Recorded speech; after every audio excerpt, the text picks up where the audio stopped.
Hoy, ka-coffee, magandang araw po sa inyo. Luzon, Visayas at Mindanao, sa lahat po na naka-coffee na nakatutok po sa atin. Ayan, magandang araw po sa inyo. Nakita nyo na ba to, ka-coffee? Itong si Harry Roque, pakialamera talaga ito eh. Pakikialaman pa ang Qatari government. Patungkol pa rin ito, ka-coffee, sa mga kababayan natin na inaresto at kinulong dyan sa Qatar dahil sa pagkikilos protesta nila para lang kay Tatay Digong nila. Biruin mo itong mga OFW na to, ginamit lang to ng mga DDS. Tapos ngayon, nakakulong na, hindi nyo man lang tutulungan.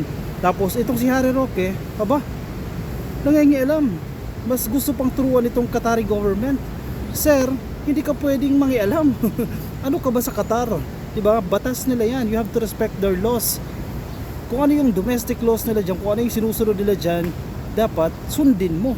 Hindi yung ito si Harry Roque, sabi niya, hinikayat niya ang Qatari government na magpakita ng maximum tolerance sa mga naarestong Pinoy. Ano ka, hello? Una, residente ka ba ng Qatar? Pangalawa, official ka ba ng Qatar?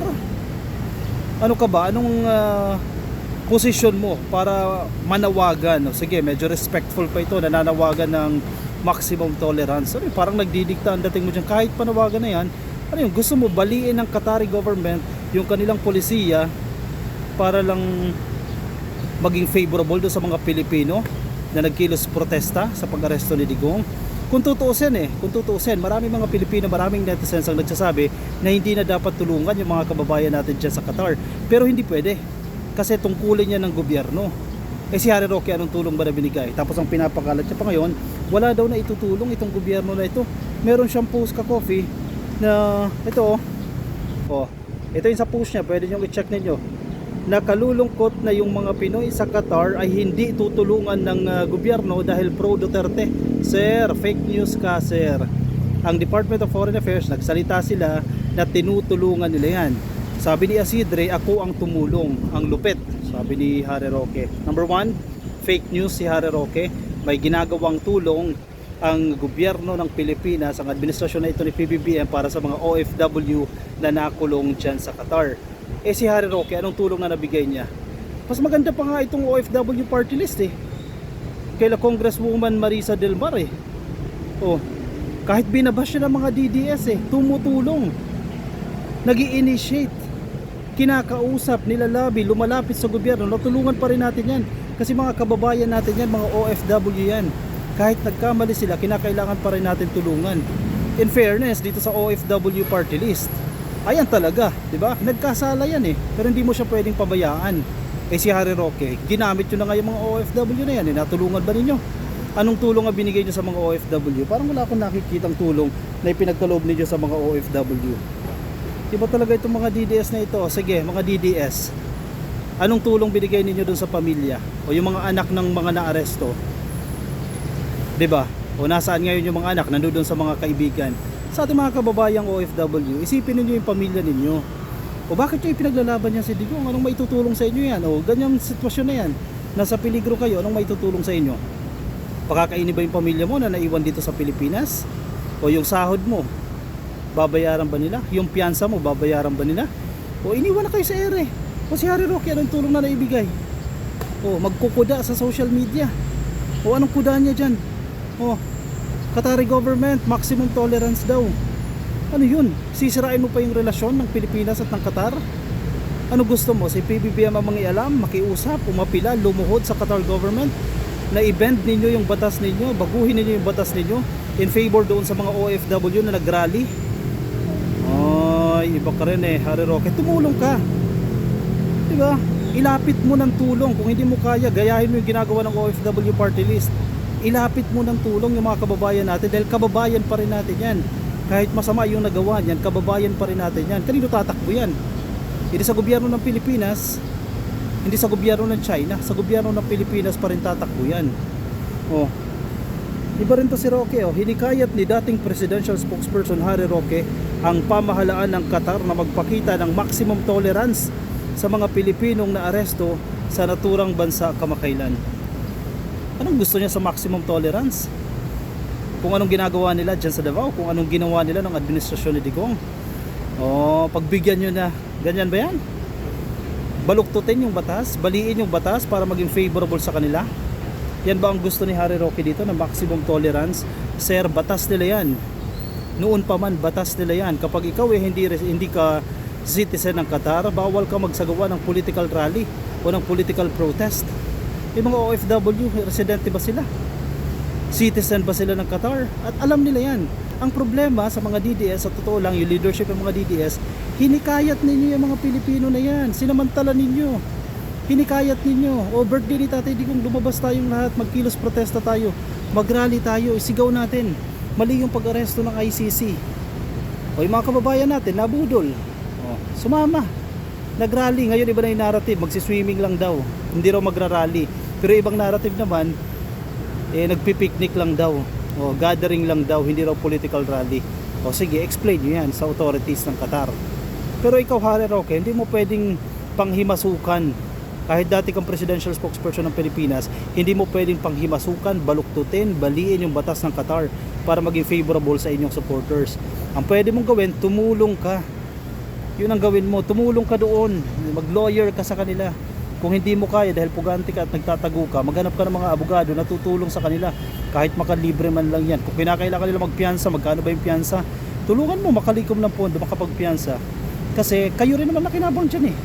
Una, kayo may kasalanan dyan. Kayo nang hikayat sa kanila na magkilos protesta. Kayo din ang nakinabang. Sino ba nakinabang yan? Oh. Kayo din yan. Una nang kinumpirma ng Department of Foreign Affairs under Secretary Eduardo de Vega, 20 Pinoy ang naaresto kung saan napalaya na ang isa habang 19 ang nananatili sa kustodiya ng Qatar Police Station. Pero sabi ng mga DDS, fake news daw yan. O sige, fake news yan. Ayan ang tinutulungan ng gobyerno ng Pilipinas dyan. Si Roque ang fake news kasi ang pinapalabas ni Harry Roque, hindi tinutulungan ng gobyerno. Ang DFA na nagsasalita, na tinutulungan nila yan eh. Kanino pa ba lalapit dyan? Sino pa ba yung tutulong dyan? Diba? Ang sinasabi nga ng opisina ni Congresswoman Marisa Del Mar kahit nagkamali yan, OFW yan, kababayan natin yan, kinakailangan natin tulungan yan. Diba? Kahit binabash nyo pa yung mambabatas, tutulong at tutulong pa rin yan. Dahil yun po ang kanyang trabaho, yun ang tungkulin ng gobyerno, pagbigay ng tulong sa ating mga kababayan na apektado, lalo na po yung nandiyan sa ibang bansa. Giit ni Roque, ipinapakita lamang nila ang kanilang pagmamahal kay dating Pangulong Rodrigo Duterte na kasalukuyang nakadetene sa Dahig. Yun ang problema sa inyo. Yang pagmamahal na yan, parang nag-uugat yan sa expression Freedom of expression, freedom of speech. Yan ang katwiran ninyo. Yung pagbumura ninyo sa presidente, yung pambabastos ninyo sa presidente, sa gobyernong ito, ang justification ninyo, freedom of speech yan. Freedom of expression. O ayan na naman. O itong ginawa ninyo dyan sa Qatar, ano naman ang dahilan ninyo? Nagpapakita lang ng love, nagpapakita lang ng pagmamahal kay Digong. Sir, wala ka sa Pilipinas. Yung nagagawa nyo dito sa Pilipinas, kung kaya nyong bastusin ang gobyerno ng Pilipinas sa ibang bansa, hindi mo pwede basta-basta gawin yan dahil may sarili silang batas na kinakailangan mong irespeto. Dahil nandiyan dyan, kakailangan mong irespeto yan. Tapos ang justification niya nagpapakita lang ng pagmamahal. BS yung pagmamahal na yan. Pinahamak mo yung mga OFW na yan. Kayo yung nanghikayat yan. Harry Roque, Maharlika, mga DDS vloggers, kayo nang hikayat sa mga OFW na lumabas at mag-rally. Kung ako yung mga kamag-anak nito mga OFW na to na nakulong dyan sa Qatar, sisisihin ko to yung grupo nila Roque, yung mga DDS leaders, sila yung hikayat dyan pinalabas niya yung mga yan. Lumabas kayo sa birthday ni Digong, ipakita natin, ayan, pagmamahal. Yan ang sinasabi nila, pagmamahal. Ipakita natin yung pagmamahal kay Tatay Digong. Ginamit lang kayo. Tapos ngayon, sino ngayon ang tutulong? Di gobyerno din. Diba? Ano ginawa ni Roque? Sino sa mga kamag-anak natin na nakikinig? Ba isa ba ditong kamag-anak na nakikinig ng mga OFW na nabilanggo dyan sa Qatar? Anong tulong na binigay sa inyo? Sabi tutulong daw ang Office of the Vice President. Tumulong na ba? Anong tulong ang naibigay sa inyo? Si Harry Roque, natulungan na ba kayo? Si Maharlika, natulungan na ba kayo? Si Sas, natulungan na ba kayo? Itong mga nag-encourage na lumabas? Isa pa, tulungan man kayo yan, isang beses lang. Sa pangalawa, hindi natutulong yan. Swerte nila kung may pangalawang tulong pa. Sa pangatlo, definitely wala na yan. Iiwanan kayo sa ere, kaya wag kayo magpagamit. Hanggang dito na lang to, ka-coffee. Hanggang statement na lang yan si Roque na maximum tolerance, nanawagan ng maximum tolerance. Hanggang dyan na lang yan. Na alam natin na walang positibong magiging resulta Anong gusto ng Qatar? Anong gusto ni Roque sa Qatar government?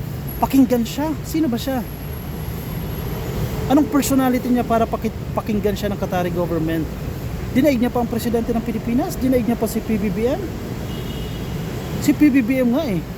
Hindi nanawagan na Qatari government, maging mabait naman kayo. 'Di ba? I-implement nyo naman yung maximum tolerance para sa mga kababayan natin na nabilanggo dyan. Ito si Harry Roque, anong personality niya? Elected official ba siya? Pugante siya.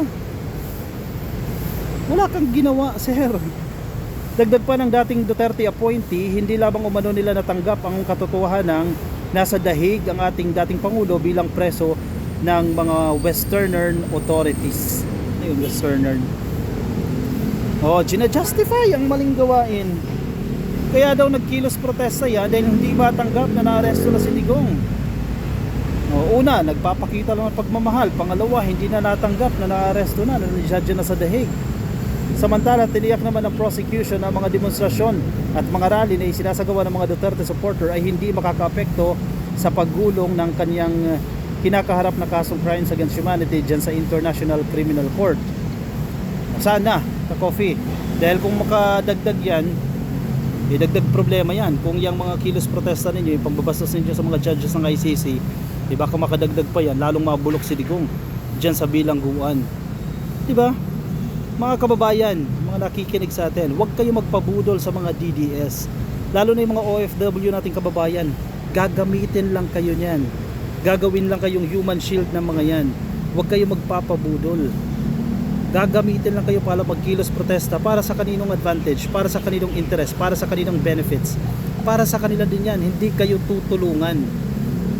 Gobyerno pa rin ang tutulong. In fairness, dito sa OFW party list, meron silang statement. Basahin natin ka-coffee yung statement na ito ng OFW party list patungkol sa problema dyan sa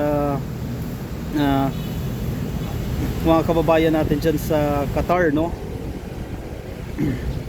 Nakalulungkot lang ito mga kababayan natin eh. Ito, statement po ni Representative Magsino on OFW on Filipinos in Qatar arrested for protesting. Ayan, pwede nyo ka-coffee tingnan sa kanilang official Facebook page. Bilang kinatawan ng number 83 OFW party list, ako po ay nananawagan ng agarang tulong at proteksyon para sa mga kababayan nating naaresto sa Qatar dahil sa umano'y hindi otorisadong political demonstration. Bilang mga Pilipino, sila ay dapat mabigyan ng tamang consular assistance at matulungang masiguro ang due process para sa kanila alinsunod sa mga umiiral na batas dyan sa Qatar. Biruin mo? Di ba? Kahit nagkamali na yan, hindi mo pa rin pwedeng pabayaan yan. Tutulungan pa rin natin yan dahil kababayan natin yan. Naiintindihan natin ang sentimiento ng ilan sa ating mga OFW, ngunit mahalagang igalang ang mga lokal na batas at regulasyon upang maiwasan ang ganitong mga sitwasyon. Muli naming ipinapaalala ang abiso ng ating mga embahada na umiwas sa mga aktibidad na maaaring magdulot sa legal na suliranin. Exactly. 'Di ba?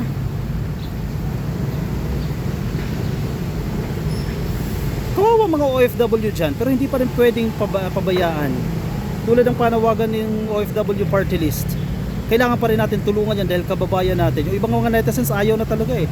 Binabasa ko yung mga comments, wag na natin tulungan yan, hayaan na natin. Pero wala eh. Kailangan natin gawin yan, trabaho natin yan.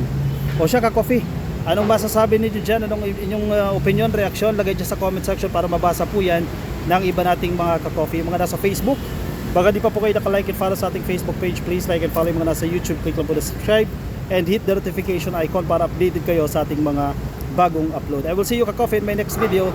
Bye-bye.